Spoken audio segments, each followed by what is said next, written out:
So ఫైనల్‌గా ఈ ఈ కాంగ్రెస్ పార్టీ సరే నెక్ టు నెక్ ఒక ఓటుతో గెలిచినా గెలిచినట్టే, 10,000 ఓట్లతో గెలిచినా గెలిచినట్టే. సో ఈ గెలుపు అనేది కాంగ్రెస్ పార్టీతో ఎట్లా బూస్ట్ అవుతుంది?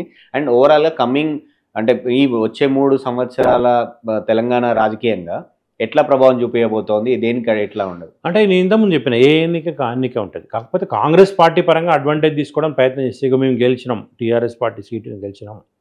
హైదరాబాద్ సిటీలో కూడా మాకు పాజిటివ్ వాతావరణం వచ్చింది. ఎందుకు మొన్నటి అసెంబ్లీ ఎన్నికల్లో రాలేదు, మేము ఒక్క సీటు కూడా గెలలేదు, కానీ ఇప్పుడు గెలిచాము. కానీ దీనివల్ల సిటీలో ఉన్నటువంటి చుట్టుపక్కల ఉన్నటువంటి ఎమ్మెల్యేల ఫిరాయింపులు ఇంకొంచెం పెరిగడానికి అవకాశం ఉండదంటారు. అంటే ఇప్పుడు చెప్పలేము, వాళ్ళది ఇప్పటికిప్పుడు చెప్పలేము. కాకపోతే మరి వాళ్ళు అది కూడా ఉండొచ్చు, ప్రభావం ఉండొచ్చు, కానీ ఇప్పటికిప్పుడు దాని నిర్ణయం తీసుకోకపోవచ్చు. రూరల్ ఏం జరుగుతుందని చూడొచ్చు. రేపు రూరల్ ఎలక్షన్ ఉంటుంది కదా, లోకల్ బాడీ ఎలక్షన్ ఉంది కదా, దాని ఇంపాక్ట్. ఇంకోటి ఏంటంటే వాళ్ళకు గవర్నమెంట్ పరంగా హైడ్రా విషయంలో అడ్వాంటేజ్ తీసుకుంటుంది గవర్నమెంట్. దీన్ని మేము హైడ్రా మీద చేసినా కూడా వీళ్ళు హైడ్రా పెద్ద ఎత్తున ప్రచారం చేసినా, ప్రజలు యాక్సెప్ట్ చేసినా చెప్పుకుంటారు. 2 ఏళ్ల టైంలో మేము కరెక్ట్ చేసినాం, మా ఫ్రీ బస్ సక్సెస్ అయిందని చెప్పుకుంటారు, మా పథకాలు సక్సెస్ అయినాయని చెప్తారు. లేదా మేము ఇంకా చేస్తామని ప్రజలకు మా మీద నమ్మకం ఉంది, అందుకే మాకు ఈ ఎన్నికల్లో ఓటేసానని చెప్తారు. రేపు రూరల్లో పోయి అదే క్యాంపెయిన్ చేస్తారు, లోకల్ బాడీ ఎలక్షన్లు అదే చేస్తారు. రేపు దాని తర్వాత ఏమైనా బై ఎలక్షన్ వస్తే దాంట్లో అదే ప్రచారం చేసుకుంటారు. తర్వాత జిహెచ్ఎంసీ ఎన్నికలు వస్తే వాళ్ళు అదే ప్రచారం చేసుకుంటారు. ఈ 3 ఏళ్ళలో నేను ఇంతకుముందు చెప్పిన కదా, ఇది ఫస్ట్ రేవంత్ రెడ్డి అడ్వాంటేజ్ తీసుకుంటాడు, తర్వాత కాంగ్రెస్ పార్టీ అడ్వాంటేజ్ తీసుకోవడం ప్రయత్నం చేస్తుంది. కానీ ఏ ఎన్నికకు ఆ ఎన్నిక అనేది ప్రత్యేకంగా ఉంటుంది అనే విషయాన్ని కూడా ఓవరాల్గా ఈ జూబ్లీ హిల్స్ ఉప ఎన్నికకు సంబంధించి కేసీఆర్ ఒక్క మాట మాట్లాడకపోవడం, అప్పీల్ చేయకపోవడం, ప్రచారానికి రాకపోవడం ప్రతిపక్ష నేతగా ఆ పార్టీకి కొంత ఇబ్బందికరమైన పరిస్థితి కాదని యాక్చువల్గా చేయాలి. కనీసం అప్పీల్ చేయాల్సి ఉన్నటువంటి అవసరం ఉంది. చివరిలో అయినా అప్పీల్ చేయాల్సినటువంటి స్ట్రాటజీ ఇప్పుడు వద్దు కేసీఆర్ అని వాళ్ళు అనుకోవచ్చు. సరే అక్కడి వరకు ఓకే, కనీసం అప్పీల్ చేయాలి కదా.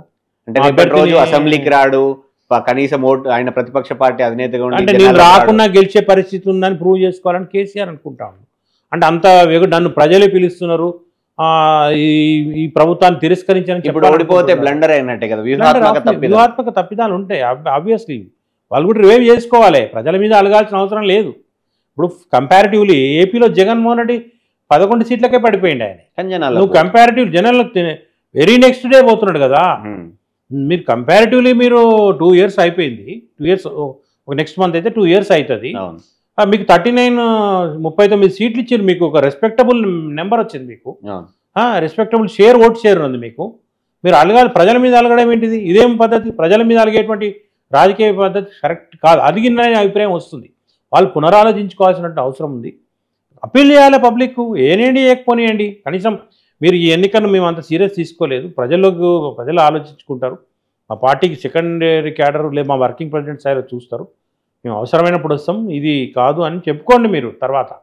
లేదా నాకు ఆరోగ్యం బాగాలేదని చెప్పుకోండి, లేకపోతే మేము టైం చూసి వస్తాం అని చెప్పండి. ఈ స్థానిక ఉప ఎన్నిక కాబట్టి మేము మా పార్టీ విధానం ఈ రకంగా చూసుకున్నాం, కానీ ప్రజలు విజ్ఞతతో ఆలోచించండి, 2 ఏళ్ల పాలనలో ఇలా జరిగింది, మేము ఇలా అనుకుంటున్నాం, మీరు చేయండి అని చెప్పి ప్రజలకు మాత్రం అప్పీల్ చేయాల్సినటువంటి అవసరం ఉండే. అప్పీల్ చేయడం అనేది సబబైన పద్ధతి అనేది నా యొక్క ఒపీనియన్.